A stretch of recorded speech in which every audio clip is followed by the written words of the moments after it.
So, in their never ending need to be anything but everyday Americans, Black people want to be kings, they want to be queens, and now they want to be samurai.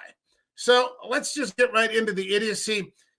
This article is from, where the hell is this from? Medium.com. And it was this article that was released a couple of weeks ago, actually, a month ago almost. But I'm just hearing about it for the first time. And I'm very much enjoying Hulu's FX series Shogun. But of course, the eventual question that always comes around is, where are the Black people in Shogun? Now, I'm really not much for suffering fools, but just for a laugh, I thought I would cover this. And this is from William Spivey, and this is published in Afro Sapiophile. Okay, on March 4th. So, all right, take it for what you will. Anytime we saw Europeans, there would likely have been Black people in their midst. That would be unfortunate. But here we go. The 2024 version of Shogun begins in 1600 as it did the 1980 version, both based on the novel by James Clavell. I love the novel. I love this new series. I'm going to watch the new episode in a little bit. Watching the 1980 version when it came out, hailed by many a cinematic wonder, providing great insight into feudal Japan. It came out 3 years after Roots, and to many Americans was their introduction to the history of Japan, though presented from a European viewpoint. Of course, because it was written by James Clavell. If you wanted things that were from the Japanese perspective, there are tons of Japanese samurai film out there that are both celebratory and critical of the Bushido Code and Japanese history. So, 1980 Shogun starring Richard Chamberlain also reinforced the white savior trope, of course. Far too common in film, television, and history books. Well, I have to say that's big names, American names, European names are going to put butts in the seats. And we did have the great Toshiro Mifune and a lot of great Japanese actors in there, but they weren't going to branch out to a global audience and make a lot of money. It was the argument that Ridley Scott had, I think, when he made Kingdom of Heaven. People were criticizing his lack of Muslim or Middle Eastern actors. And he said, well, if I bring Mohammed Jabib or something along those lines, no one's going to know who that is. These things are about making money, not about checking every box to make sure that, no one is offended. The 2000, far too common in film, television, and history books, the 2024 version focuses far more on the Japanese perspective. That's absolutely true. The white characters appearing in the first episode representing Portugal, Spain, England, and Holland could hardly be deemed heroic.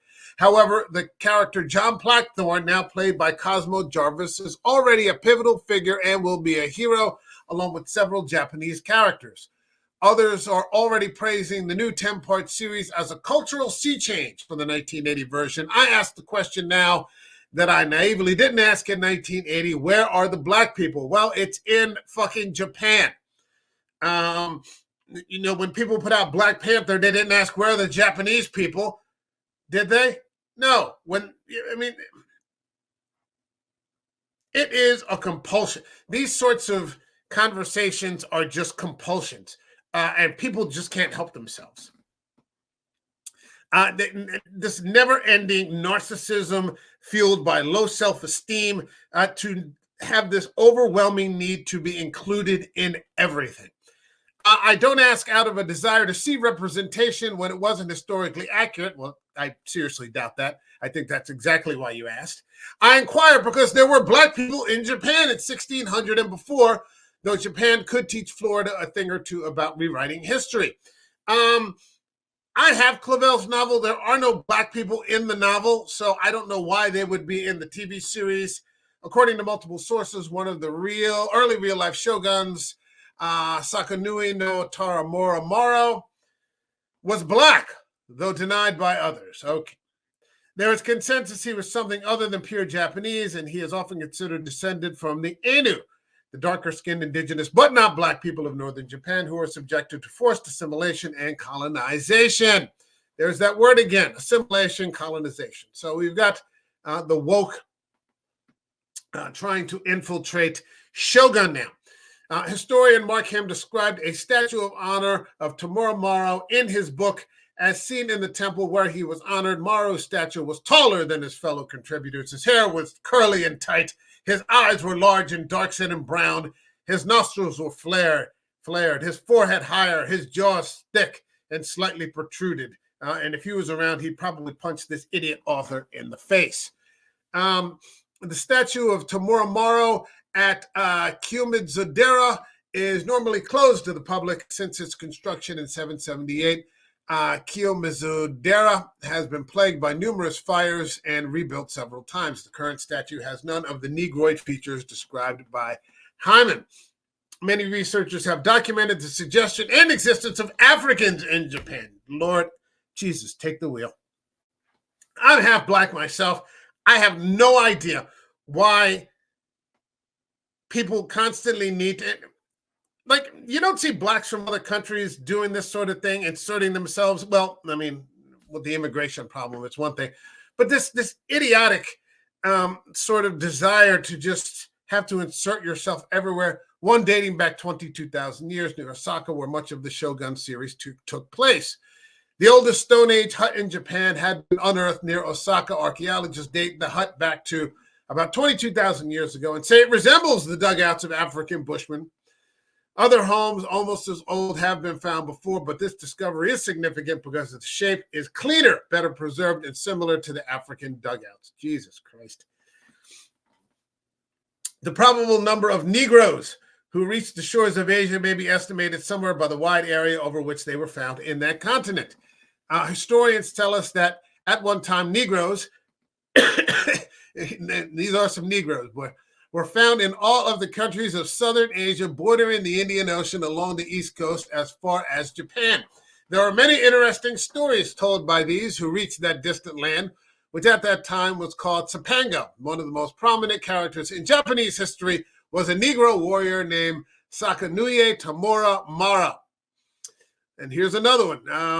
So these are quotes from like all over, a paragraph here, a paragraph there. I'm not going to get into reading all these quotes. Whether or not Sakaneo was black won't be resolved here, but the existence of black people in Japan in the period Shogun depicts is not in doubt. Who cares? Who cares? Like, if I watched Shogun and then, like, some black guy just showed up in the middle of Shogun, I'd be like, what the hell is this? Like, I'm not here to see black people. If I want to, then I would watch a black show or a show with black people in it. But if I'm watching a Japanese show set in the beginning of the 17th century, I'm not there to watch black people. And I don't think anybody but this knucklehead and a couple of other people are either. Black slaves and crew members were accompanied by the Dutch, Spanish, Portuguese, and French ships. While British ships didn't typically have black sailors until after 1800, the ship sailed by John Blackthorne was a Dutch vessel which often used black sailors in 1600. Good. I'm glad they're not there. I don't want to see them. Blackthorne's character was based on the real-life William Adams, who landed in Japan in 1600 on his ship, De Liefde, sailing under Holland's flag. A group of Rotterdam merchants that predated the Dutch East India Company commissioned 5 ships on the expedition of Japan, of which only one landed with 25 survivors. While the Dutch East India Company would have used black crew members, I have no evidence that Adams or Blackthorne would have used black crewmen. They would have likely existed among the contingents of Portuguese missionaries appearing thus far in the series. Who cares? Nobody's here to watch black people. You're here to see samurai. You're here to see sword fights. You're here to see intrigue. You're here to see beautiful Japanese women. That's what people are watching this show for. Historian Douglas G. Russell wrote a paper. This is putting me to sleep already. Excluded presence. Of course, shoguns, minstrels, bodyguards, and Japan's encounter with the black other. He documented the arrival of black people in Japan in several capacities, and that some black people even owned Japanese servants and enslaved people. I don't know that that's anything to be proud of, but okay. I'm not going to read that. Then if you want to, I'll put the link to the article in there. And there was going to be a samurai film, I think with Chadwick Boseman about a black samurai there, and in pop culture is Afro samurai, and all this kind of stuff. But it's not the reason that anybody would choose to watch this show. The primary setting in Shogun was Osaka, which was Japan's economic hub and cultural center during the period of the series. If there were black people anywhere in Japan, and there were, they would also be in Osaka, not necessarily freely living and roaming among the people, but certainly as part of the group of European emissaries. Perhaps the 2024 version of Shogun will break ground in future episodes and include the black people present at the time. I certainly hope that they don't. Just for the fact that once you start conceding to these fucking idiots, once you open that door, they'll never allow you to close it. So keep the fucking door closed. Let's keep Japanese people. Let's have Blackthorn in there. Let's have some, crooked missionaries, some questionably, moral, some morally questionable church people. And let's just leave it at that. There is a range of hues among the Japanese people depicted because, of course, all you can see is skin color. Maybe one will be revealed to be black. I certainly hope not. There are some upcoming naval scenes pitting Japanese ships against Europeans, so there's hope some black sailors will appear. We will see. Yes, we absolutely will, and it is my most sincere hope that we get none of that nonsense in this depiction. Because I would be completely turned off. And I think a lot of people would be completely turned off, except for the box checking crowd. This is a symptom of a larger problem. In this never-ending winter of discontent, where black people, or black Americans, I should say, need to just be in everything, King, like I said in the beginning, kings, queens. I just saw The Color of the Purple. We were at the center of the universe, that new remake. I didn't see it, but I saw that clip, and it made me not want to see it. Not to mention it's an endlessly depressing story. And now samurai. I mean, I don't know what's next. We're going to find out that black people were in space before, Neil Armstrong, centuries before everybody went to space. They were in other galaxies or something like that. So, black people were in Atlantis.